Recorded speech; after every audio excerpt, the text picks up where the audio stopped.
accepted, challenge accepted. Reality is always challenge accepted. Challenge accepted, challenge accepted. Reality is always challenge accepted.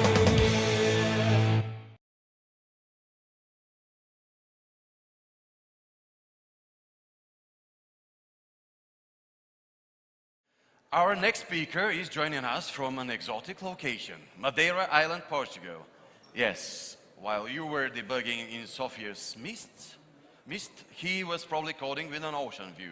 He is the head of ML, DevOps, and DevRel at ZenCoder, with more than 15 years of experience building scalable systems, high-performing teams, and cutting-edge AI solutions. He is an open source contributor, an international speaker, and someone who knows how to bring AI out of the hype and into real-world productivity. Today he's going to show us something both exciting and scary, how to build an AI that will replace you. It will replace me? No, replace them. Last more or less a second. So please make some noise for Alex Shershebnev!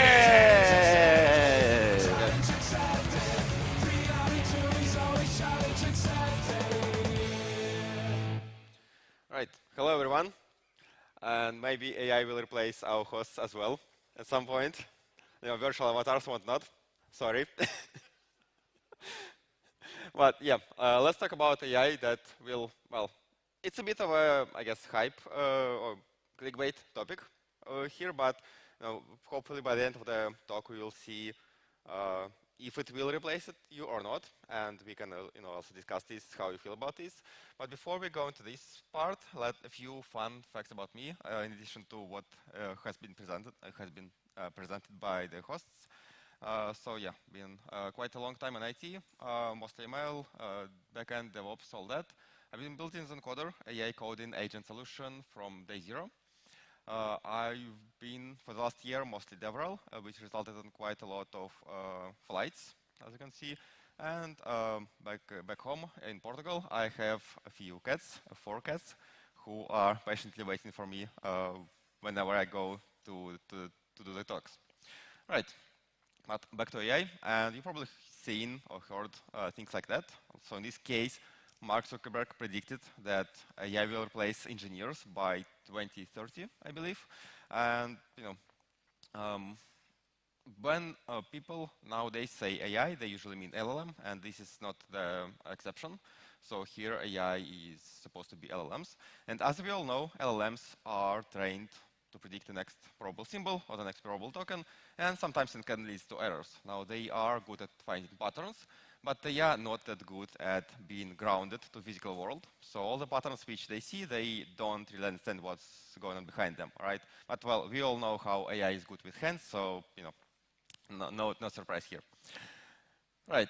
So now all those talks about AI replacing developers is not grounded just on LLMs, but rather on something beyond LLMs, which is AI agents. And we can define AI agent as a software that performs tasks on your behalf. But unlike any classical software, which is essentially also performing tasks on your behalf, AI agents follow several design patterns or design principles. First one is tool use. So agents can use any tool you give them access to. So that could be web search, that could be running bash commands, file system access, and so on. And they use that to gather information, to verify themselves, to see if the code they created is running, for example, or not. And then they can go into the next pattern, they can reflect on this. So let's say they created the code, they tried to run it, or maybe compile it, it gave an error. Then they can reflect on this error, on their work, and they can essentially fix the issues, come up with a new way, and so on. They can also do planning, so they don't just blindly output the tokens. They can do some preliminary thinking, some preliminary planning on how to achieve the goal. So if you use ChatGPT or Claude, you've probably seen thinking process from those models. So this is sort of like the planning ahead of actually starting to output the tokens for the goal. And then they can also, of course, collaborate with each other. And by the end of the talk, we will see how they can how different agents can work together to create some sort of solution, some sort of app for you. Oh, sorry. And here's a good example on how just tool use and thinking can already extend the capabilities of LLMs. So over here, GPT-5 is, without thinking, gets only 6% on the humanities last exam benchmark. But if you give to GPT-5 access to thinking, or to planning, and to a couple tools, so Python and web search, you can see that it boosts significantly the results on this benchmark. And if we applied the same to our programming world, the agentic flow would look something like that. So let's say the task is to update a website design based on latest changes in Figma. So then the agent can first decide to use tools to get the designs from Figma. Then it might do some planning to come up with which files it needs to update, then generate the code. Then it might decide to sort of reflect on its work through using tools to run the browser, taking a screenshot of the page and comparing it again through tool use with designs in Figma, and then repeat this until it is satisfied with the results. It may decide to also create some tests, but it's optional, of course, and then it basically proceeds until it decides that the task is done, and hopefully it is a good code which you can put in production. And yeah, with that, let's finally do some coding. So I will go through several steps. And by the way, all the code is available on this repository over here. So if you want to play around after the talk, feel free to scan the QR code over here. I will give you a couple seconds. All right, so as I mentioned, we will go through several stages. I will skip the baseline in the interest of time, but the baseline is basically LLM without any access to tools. So if you played around with ChatGPT or Claude, you know that it doesn't have access by default to your local machine. It doesn't have access to internet and so on, so it can't do things like ping, for example. So let's see how we can, on top of that, how can we extend the capabilities of LLM. And for that, first of all, I will be using OpenAI model, right? So I will be using GPT, I think I updated to 5. And then on top of that, I will be using what is known as React framework. And React stands for Reason plus Act. And essentially, this framework instructs LLM that it needs to go through 4 separate stages. First, the LLM, whenever it receives the user query, it needs to think about what action it needs to perform, and if it needs to perform any action, to get more context to answer the user's question.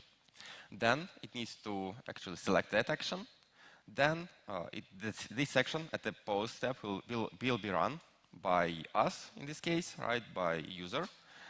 Then we will pass on the observation or the output of this action to LLM. And then hopefully the LLM will have enough data to answer our question. And you can easily instruct the LLM to follow this pattern through this system prompt. So essentially, those are the 5 lines which you will need. So, and it basically just describes what I've just talked about. So you run a loop of thought, action, pause, observation. And I'm also passing on information about 3 available tools. And so first one is ping. So it will essentially, as the name suggests, will ping the website. Then there is bash, which will run bash commands. And there is web search, which will do the web search. And there is example session. So if the question from the user would be how many islands make up Madeira, LLM might think that it needs to do a web search. Then the action passed back from LLM would be web search Madeira, for example. And then based on the observation, it will give us the answer. So let's see this in action. Yeah, so as you can see, I'm using GPT-5. I have defined my tools, which I just mentioned, like ping, bash, and web search over here. They are pretty straightforward, especially the web search. Nothing too complicated here. I'm just taking the first result of the web search. Let's check that they're working. And yeah, all good. And now let's essentially implement our React loop. So as mentioned before, first we query the model, then the model decides if it wants to do some action, and then we perform that action and pass on the observation back to LLM. So let's see if the LLM will be able to answer the questions for us now that it has access to some tools. So in this case, it decided to use ping to ping Google.com, and it was able to get the answer correctly. Now I can also give it access to my local machines. So for example, I can ask what Python packages I have installed, and of course, by default, LLM sitting in the cloud, it doesn't have access to this, but through those tools, it can get, for example, in this case, it decided to run action of Python -mp list, and it gave the LLM essentially access to my local environment. And I have a lot of packages, so it will take some time for LLM to answer my question, but yeah, it will basically summarize it. And the same would go with the web search. Well, already this is extended capabilities for LLM quite significantly, but obviously the way we describe tools, the way we gave tools to LLM is not very standardized. So let's say someone else came up with a better web search. If I wanted to switch my web search to that web search, it would take me quite a lot of effort. So I would need to update prompts. I would need to maybe update the way I run the actions and so on.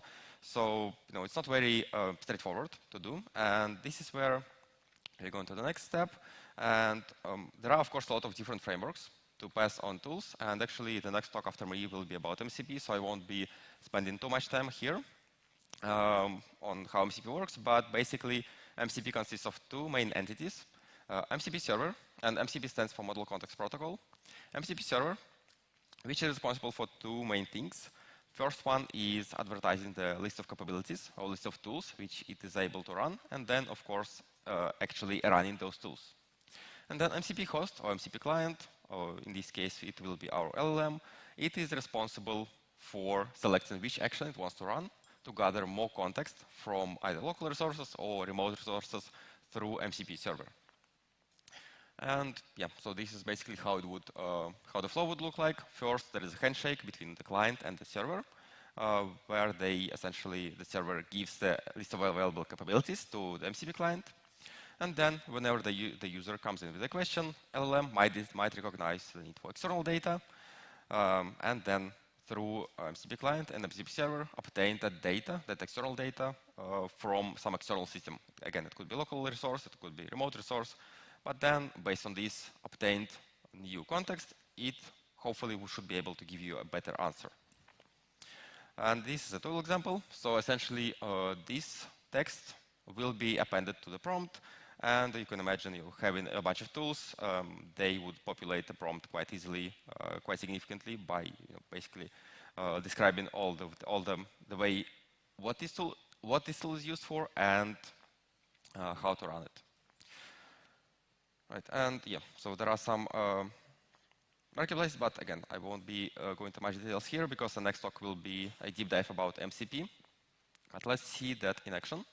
So over here, I have my MCP agent with MCP, and now I'm switching to Sonnet 4, actually. But the logic still stays the same. So MCP client here is essentially implementation of your, for example, is a simulation of your, for example, AI coding assistant or whatever you use for MCP client. So in this case, I'm just, it's a lot of code, but the main parts are over here. So I'm getting the list of capabilities from the MCP server. And then I'm basically, again, going through this React loop over here, sending a message, detecting if the model decided to run any tools, and executing those tools, and then hopefully it will give us the result. Right, so again, a lot of code, but it's essentially the same React loop as you've seen before. And then let's see this in action on one of the examples. So again, here I'm giving the LLM access to a few things, a few servers. First one being a file system. There is also fetch, which allows LLM to fetch web pages, and there is bash to run bash commands. And what this allows us to do is, for example, do this. So I have in this directory a Docker file, which consists of 2 errors. And let's see if the LLM will be able to detect those errors and fix them for us using the tools we just gave it access to. So it listed the files, checked the Docker file, checked the Python code, found the issue, the first one. So first of all, the first issue was that the Docker file didn't install all the packages. And then the second issue, as you can see here, try to build the image. And the second issue is that the base image doesn't exist. So it found the two issues I just mentioned over here. And then proceeded to fix them, updated the code of the Docker file.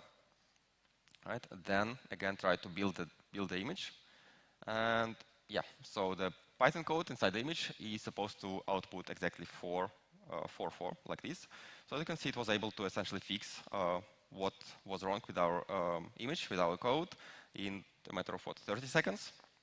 And of course you can extend this beyond just fixing the Docker file. You can extend this to running the tests, performing some browser verification and so on. So basically, any tools you give LLM access to, it can use to get more context and to get better and solving tasks. But of course, let me get back to the slides.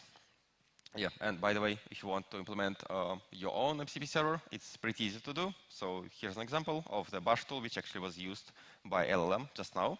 As you can see, you only need those three lines of code to convert your existing code into the MCP server.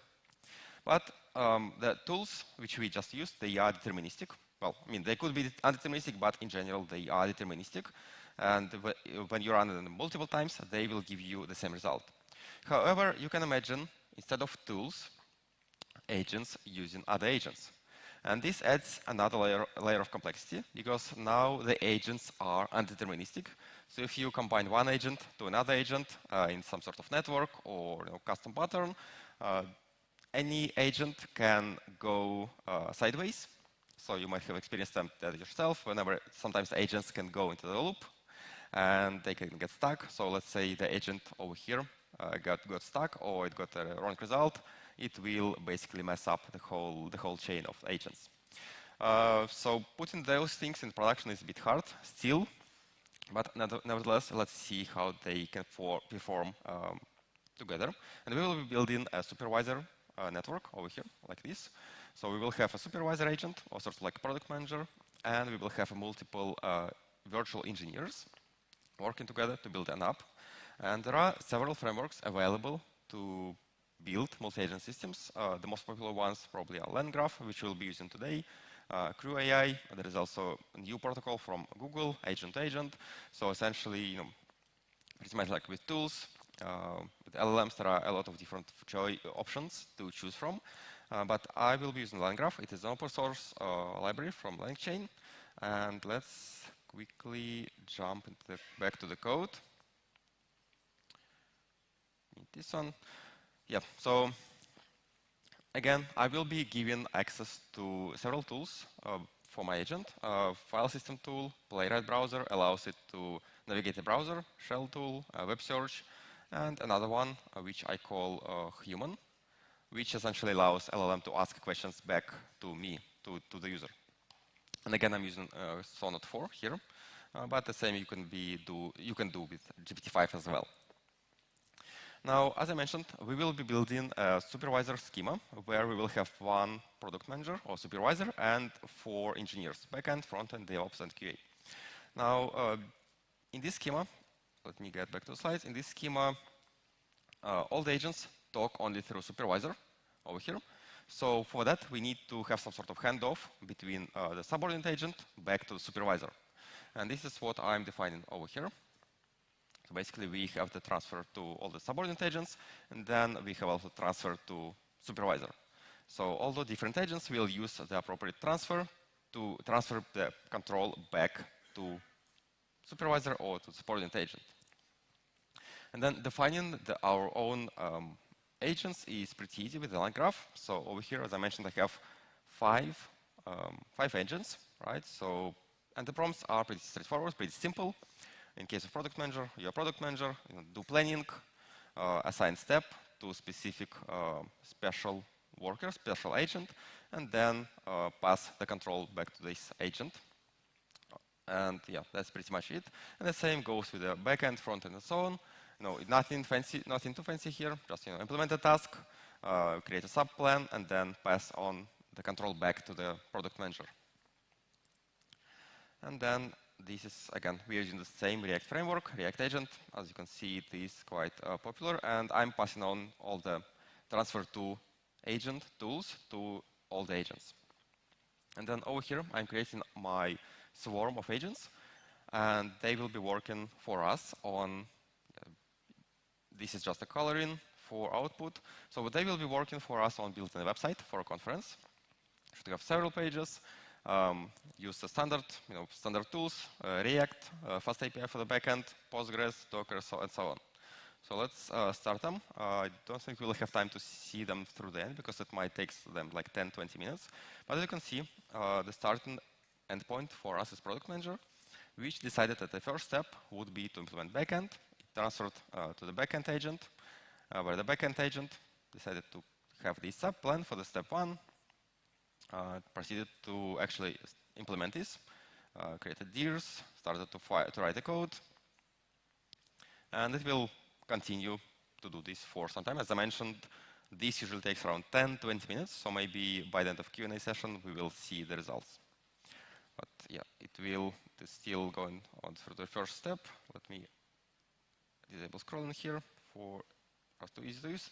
Yeah, still backend agent is doing some of the schemas for us. So yeah, again, it will take some time. Now, writing those agents can be fun, and defining your own agents and putting this multi-agent system in production is quite fun and challenging. It's quite a big engineering challenge. But if you want to experience those agents already now in your IDE or even outside of IDE, you can use, for example, Zencoder, right? So as I mentioned, we are AI coding agent solution, and through us, you can define your own bunch of agents. You can share them with your organization. So as you can see here, those are the agents which most of them have been shared with my organization, by my colleagues. And you can use them in IDE as well, of course. So the same agents you can find in IDE over here. But since we are talking about future and autonomy of the agents, you can use those agents in your autonomous CI/CD pipelines. So what this enables you to do is, for example, over here, I have a Jira ticket, which I can label like this. And that's pretty much it, what is needed from me as an engineer to do to ask the agent to solve the ticket. This, on the backend, kicks off one of my custom agents in the GitHub repository. So let's see over here. Yeah, so the agent is running already for me in the background. Again, we won't be waiting for it to finish because I have a few pull requests already opened before. But the end result of this agent would be the pull request, which solves the ticket. But on top of that, I have a few other agents which can review the pull request, which I can also autonomously trigger over here. So as you can see, another agent came in and did a review for me. And then, of course, on top of that, I can address the comments with another agent. So essentially, you can have your own multi-agentic system through custom agents, which can solve tickets for you or whatever you want them to do. Right, and yeah, so essentially, you would be like these guys over here with ChatGPT just carrying you all the way.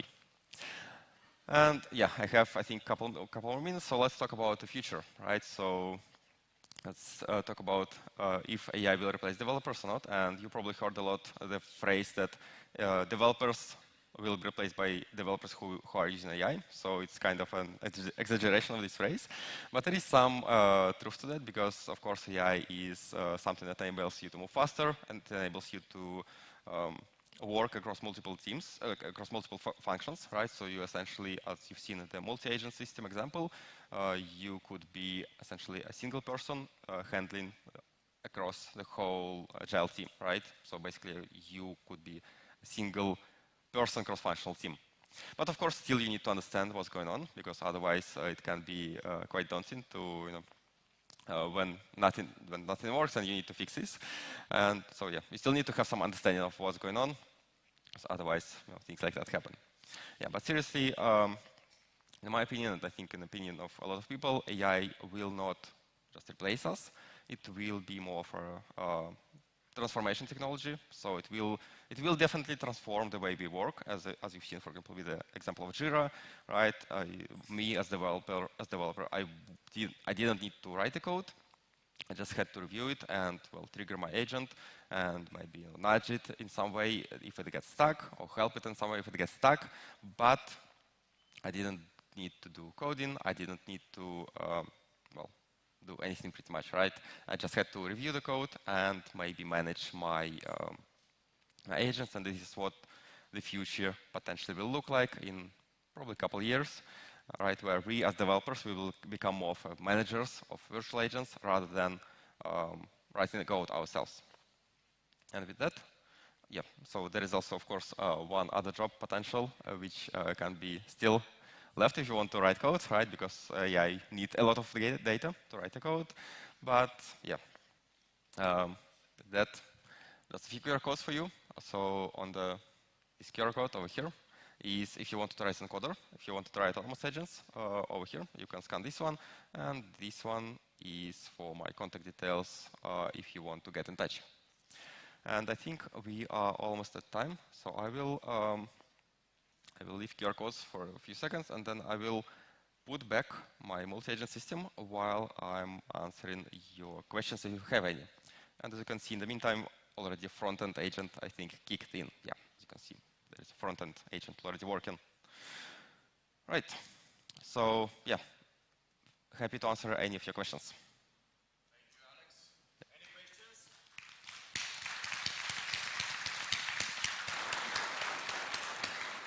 Do we have questions from the room here? Or as you know, Alex will be waiting for you in the speaker's corner during the next break. So there are no questions. There is one question, please. The guy who wants the shirt. Hello, my name is Matheus. I'm a QA, and with that in mind, I can imagine for this to work with just moving the Jira task, you need a lot of context for the AI to understand what needs to be done. And I can imagine the Jira task also needs to have a lot of context for it understands exactly what needs to be done. How to deal with that? It's like, do you consume from a background? Or? Yes, so context is indeed an important part, and well, you know, some of the recent models, they have a large context window, right? And at the same time, it seems that agents nowadays can successfully manage their own context, and they can successfully select which files or which context is important for them, and they can discover that on their own. So, you know, 1 year ago, a lot of people were investing in reg, for example, right? And nowadays, at least in the coding world, we see that you don't need reg for agent to be able to solve the task efficiently. It just can find the necessary files on its own using tools like grep, you know, search, whatever. And this allows also you as a user not to worry about the context, because the agent will sort of kind of self-manage itself.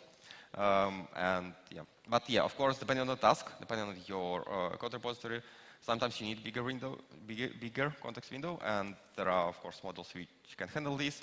And this is also something that goes kind of in the multi-agent system, because sometimes you want some agents work on one model, right, for a large context window. So let's say one agent can use Gemini to prepare documentation, for example, or prepare spec, because it can fit more data into the context window. But then you might want to have Sonnet, because it is better at coding, to go and start with this spec, because already with the work of finding the right context was done for this agent, right? So you can also sort of mix and match those things.